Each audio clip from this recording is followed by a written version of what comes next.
Alright, I've got a Rainbird sprinkler system, and one of the heads here on the side has a crack in it. Look at that. I'm going to show you how to replace this and get it all fixed up. Let's get started.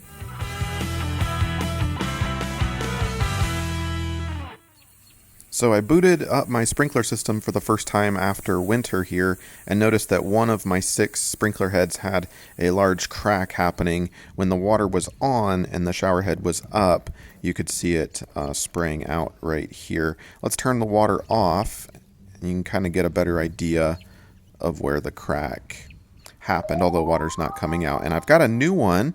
I'll put a link down below. This is something I bought online. It's like 10 or 11 bucks. So reasonable, I suppose. I wish it were a little less expensive, but that is what it is, right? So we're going to be installing a new one here.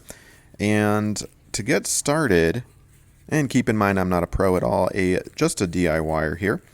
So we're taking a garden tool and we're going to be cutting a line, a circle around it.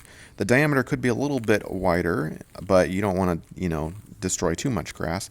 And we're going to carefully just kind of pry up some of that grass, salvaging as much as we can, because the idea is that we're going to replace it. So you don't want to destroy it too much, right? And we're going to go ahead and remove some of that. We want to create a nice diameter around it. Now what we're going to be doing is digging close to the actual sprinkler head with our tool. And I've got another more narrow one here that can kind of get into kind of tighter spaces. So this is what that looks like. It's a little narrower. So I used a broader one to remove the grass, and then a narrow one that will allow you to dig around and also vertically down below. So we're using that tool, and we're going to be removing, I've got a lot of compact clay. By the way, click that like button, subscribe to the channel, and don't forget to share this with somebody. Would appreciate that. But here's a better view for you. We're going to be using that tool and our fingers to kind of remove as much as soil and compacted clay around it as possible. And then we're going to be turning it counterclockwise to undo it. However, you can see here, we need to dig a little bit more. It's still being held in the ground, by the ground, I should say. So 2 hands even. That's pretty in there still. So that tells me I need to dig down a little bit deeper to remove some of that soil. And be careful, you don't want to damage the connecting piece. The sprinkler head actually attaches to the water line, right? So there's some threads down there, so you got to be kind of careful. But again, we're just removing soil, loosening it up, and removing as much as possible by hand. And once we're a little deeper, it is twisting, so that's good. Tells me I'm deep enough there. And we're going to carefully untwist it, and you can remove as much, so you'll disrupt some of the soil as you're untwisting it, right? And so that's going to create soil that kind of falls down. And when you remove this, you don't want that soil to plug the water line or the thread, right? Because there'll be like an open, about a 1/2 inch hole that's open down there. So you want to try to, not disrupt the soil as much as possible and clean it up with your fingers before you remove this piece. There we go. Now I had the water on, so the water line is bubbling out here, you can see, and we've got the old one removed. Now some of that soil will settle, and I'll show you what I'm going to do about that here in just a minute. But let's get a look at the old one first. You can put your little tool. Yes, Rainbird has a special screwdriver tool. I wouldn't say it's that special. It's just pretty much a flathead, but it's got this little piece on the end of it. And you can remove or kind of slide out the piece.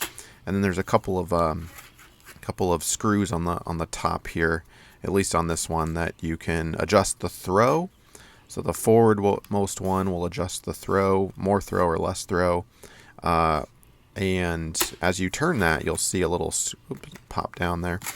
The little blue nozzle, there's a screw that will actually, as you turn it left and right, it'll actually, you can see the screw kind of go down toward the nozzle, the blue nozzle, or away from it. And again, that'll adjust the the throw. Now this piece needs to be secure. It's kind of spinning on me a little bit, and you could read the instruction manual on how to adjust this properly. This video is not specifically about that, but anyway, it's also got this particular old one has a cap on it. Let's just remove this so you can kind of see underneath what you're dealing with here. The cap is labeled, it's a rubber cap, and it is labeled and tells you kind of which way you'll turn it and for what purpose it is. But we'll remove that so you can kind of get just a look what's down there. So there's your screw heads that you're turning. And I assume this is just for kind of weather protection, water protection. So that's kind of what those pieces are. If you were curious, I was curious. I had never taken that apart before. All right, so let's come back out here and you can see we've got some water that's kind of, and maybe that's what caused the crack. This is a 3 or 4 year old system and I've never had an issue with this before, but maybe this is a drainage problem. So we've got compacted soil. By the way, I'm taking my shop vac and just sucking out all that water and all that soil from the threaded water line. You can see that down there. So if indeed soil got up in there, I'm just sucking it out with a very high-powered shop vac. And this is a wet, dry shop vac, so it can handle water or anything. Highly recommended little tool here. And we're just going to get this area cleaned up. You can certainly dig it out with your hands in that tool if you don't have one of these, but this way for me was a little bit easier, and bada bing, bada boom. So we've got the new one here, and we're going to put this back in carefully, and we're going to twist it, tighten it up by hand. And you don't want to crack, everything's plastic, so you don't want to go nuts here, but we're going to turn it clockwise until it is pretty tight. When it stops turning, I'm going to stop turning with a good deal of, I'm not going to grunt to do it, but just tighten it up as close as it'll go. We'll come over here to the water line and turn that on, and let's see what we're dealing with here. Full pressure. There's my working one, and here is another working one, and my new one is over here. And you can see we're not aligned quite properly. And you can Google how to align your Rainbird sprinkler head. That's kind of another topic, but I'll show you a little bit what I did here, because it's coming back and it's spraying me. So if you've got like a shield or something, that would be a good idea. And the throw is incredibly impressive on this. So actually, change of topic real quick. I'm going to install a quick drainage line using a drill. I've got a pretty long 18-inch drill bit and this cable here that I'm going to install in the ground, and everything's going to run downhill. I do have natural slope, and what that is going to do is hopefully create a little bit of a drain line where the water, if it does, sit in there because of the compacted soil, it's not going to freeze and create another crack. So I want some of that water to exit as much as possible. So I've drilled a small hole.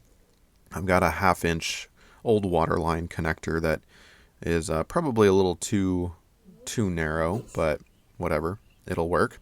And then I've got this screen here, little inlet screen, to serve as a filter so it doesn't get clogged up, with some tape on the end of it.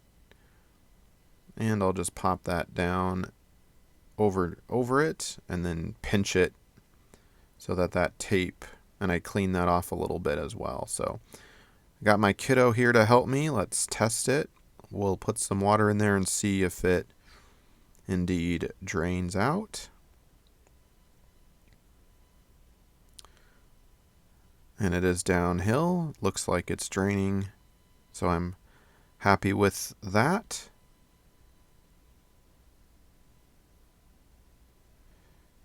All right, we'll turn it back on here, and I've got my shield this time to protect me, because you need to adjust this while the water's on, right? So it's a bit of a hot mess while you're doing it. But